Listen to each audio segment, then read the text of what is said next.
नमस्कार मेरे प्यारे दोस्तों, मैं श्री शिव साई कोचिंग इंस्टीट्यूट का संस्थापक विष्णु सारस्वत आप सभी का आपके अपने चैनल पर स्वागत करता हूं। आज मैं आपको मैथ्स पेडागोजी का महत्वपूर्ण टॉपिक टीएलएम पढ़ाऊंगा, जिसका फुल फॉर्म होता है टीचिंग लर्निंग मटेरियल। इसे हिंदी में अधिगम शिक्षण सामग्री या शिक्षण सहायक सामग्री भी कहते हैं। इससे शिक्षक भर्ती की हर एक परीक्षा में, चाहे वो सीटेट हो, यूपी टेट हो, एमपी टेट हो, रीट हो या सुपर टेट हो या कोई अन्य शिक्षक भर्ती की परीक्षा, हर एक परीक्षा में 2 से 3 नंबर पक्के आते हैं। और आज आपका ये 2 से 3 नंबर एकदम पक्का होने वाला है। और हाँ, इसके पहले मैंने maths pedagogy previous year question, Sanskrit pedagogy tricks, math pedagogy tricks सभी पढ़ाया हुआ है। जिसने नहीं देखा है उसको डिस्क्रिप्शन बॉक्स में जाना है, उसे वहाँ लिंक मिल जाएगा। आप ज़रूर देखें क्योंकि वो बहुत महत्वपूर्ण है। तो हर एक वीडियो आपके लिए 2 से 3 घंटे में तैयार होता है। सभी बुक्स, सभी नोट्स और वीडियोस और पीडीएफ से कंटेंट निकाला जाता है, फिर कंटेंट को टाइप किया जाता है। टाइप करने का काम हम ही करते हैं। टाइप करने के बाद उससे वीडियो बनाया जाता है, फिर वीडियो यूट्यूब पे अपलोड होता है। इतना मेहनत करने में ये मान के चलिए 4 घंटे चले जाते हैं। और हमारी मेहनत को सफल करना, साकार करना आप सभी के हाथ में है। आपको केवल क्या करना है, आपको लाइक कर देना है, सब्सक्राइब कर देना है और शेयर कर देना। ना ही आपको पैसे पड़ने वाले हैं और ना ही आपकी मेहनत लगेगी। केवल 1 सेकंड का काम है, 1 टच का काम है। और उससे आपका भी फायदा है, हमारा भी फायदा है। अगर हमारे वीडियोस फैलते रहेंगे और हमको मोटिवेशन मिलेगा, ये मान के चलिए अगर अच्छे चैनल चलने लगा तो हमको मोटिवेशन मिलेगा, तो हम आपके लिए और कंटेंट बनाएंगे और अच्छे से हर चीज़ तैयार करेंगे। अगर वीडियो इतना अच्छे ना चल पाएँ तो हो सकता है कुछ समय बाद फिर वीडियो ना भी बने। तो आप सभी के हाथ में है कि आप अच्छी चीज़ें पढ़ना चाहते हैं कि नहीं पढ़ना चाहते हैं। हम अपना पूरा एक्सपीरियंस आपके साथ शेयर करेंगे। जितने साल हमको पढ़ाते हो गए हैं, 8 से 10 साल, जितने साल हमने पढ़ाया अभी तक, वो सब आपके साथ साझा करने वाले हैं। और ये मान के चलिए सीटेट से लेके सुपर टेट तक हर एक 14 सब्जेक्ट के हर एक के आपको नोट्स प्रोवाइड किए जाएंगे। और मैथमेटिक्स कंपटीशन लेवल की, चाहे जिस कंपटीशन की हो, एसएससी हो, बैंक हो, रेलवे हो, यूपीपी हो, कोई भी हो, हर एक की आपको नोट्स मिलेंगे, आपको वीडियोस मिलेंगे। बस केवल क्या करना है, आपको चैनल को सब्सक्राइब करना है और वीडियो को फैलाना है, जिससे हमें मोटिवेशन मिले और हम आगे मेहनत इतनी कर पाएँ। तो आइए शुरुआत करते हैं मैथमेटिक्स पेडागोजी का सबसे महत्वपूर्ण टॉपिक, जिससे 2 से 3 नंबर आपके पक्के होने वाले हैं, टीएलएम। तो आइए शुरू करते हैं। तो आइए दोस्तों, आज शुरुआत करते हैं टीएलएम। तो टीएलएम का फुल फॉर्म क्या होता है? Teaching learning material. Teaching learning material हर एक सब्जेक्ट के लिए बहुत इम्पॉर्टेंट है, क्योंकि किसी भी बच्चे को अगर हम पढ़ा रहे हैं तो प्रॉपर तरीके से हम तभी पढ़ा पाएंगे जब हमारे पास टीएलएम होगा। तभी बच्चे को क्या कर पाएंगे, हम अच्छे से सिखा पाएंगे। तो इसका अर्थ क्या होता है? अधिगम शिक्षण सामग्री या शिक्षण सहायक सामग्री भी कहते हैं इसे। अब आइए इसकी परिभाषा देखते हैं। तो परिभाषा कहती है, किसी भी अध्यापक, कोई भी अध्यापक है, वो अध्यापन के समय बच्चों को समझाने के लिए भिन्न भिन्न सामग्रियों का प्रयोग करता है, उसे क्या कहेंगे? टीएलएम कहेंगे या अधिगम सहायक सामग्री कहेंगे। तो कोई भी अध्यापक है, मान लीजिए वो पढ़ा रहा है और किसी सामग्री का प्रयोग किया, बस उसी को क्या कहते हैं? टीएलएम कहते हैं।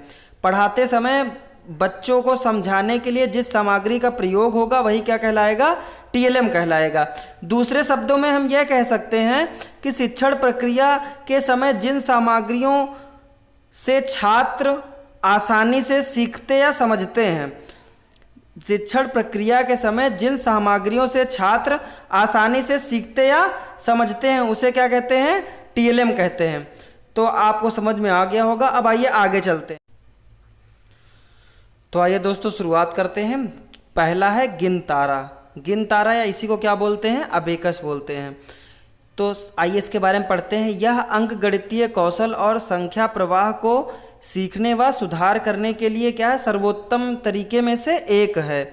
यानी अंक गणितीय कौशल और संख्या प्रवाह को सीखने व सुधार करने के लिए क्या है, एक सर्वोत्तम तरीका है ये। यह गणित में छात्रों की रुचि व समझ को विकसित करता है।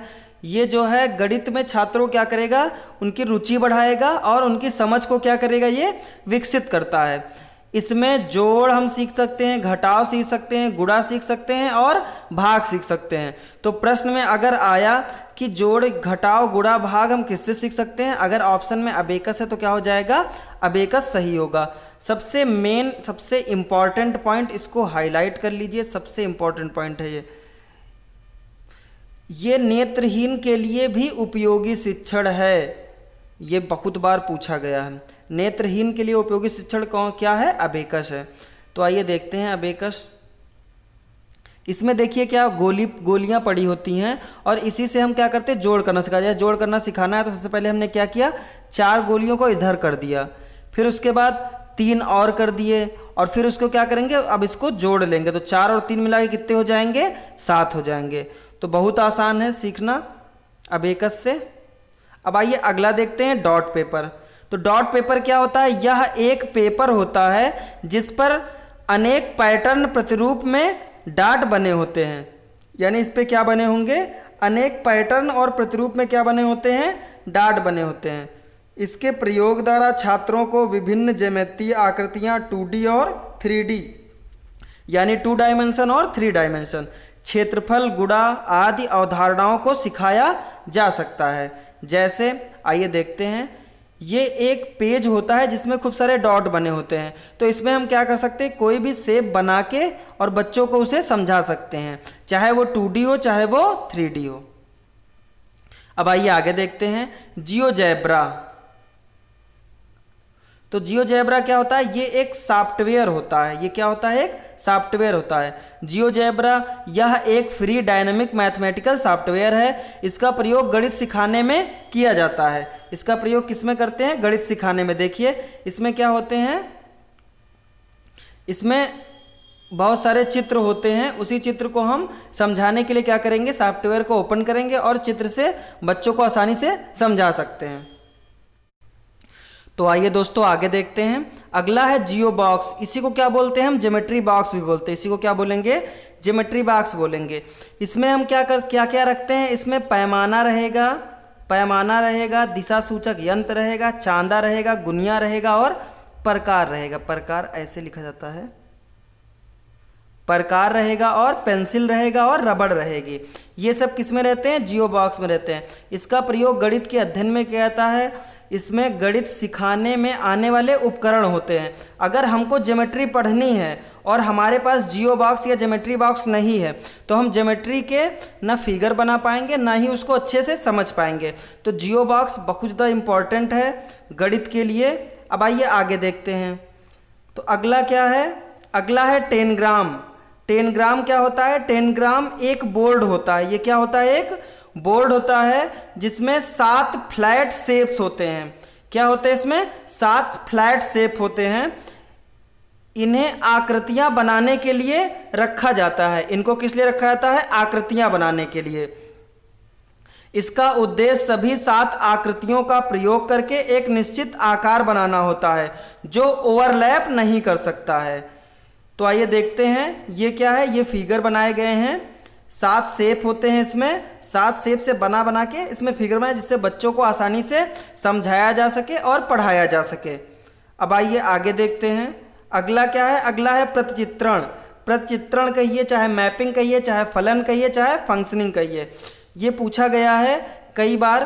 तो देखते हैं इसको। गणित एवं इससे संबंधित क्षेत्रों में प्रतिचित्रण मैपिंग शब्द का प्रयोग फलन के समानार्थी शब्द जैसा है। किस जैसा है, ये फलन के समानार्थी शब्द जैसा है। अब आइए अगला देखते हैं। तो अगला क्या है, अगला है संख्या चार्ट।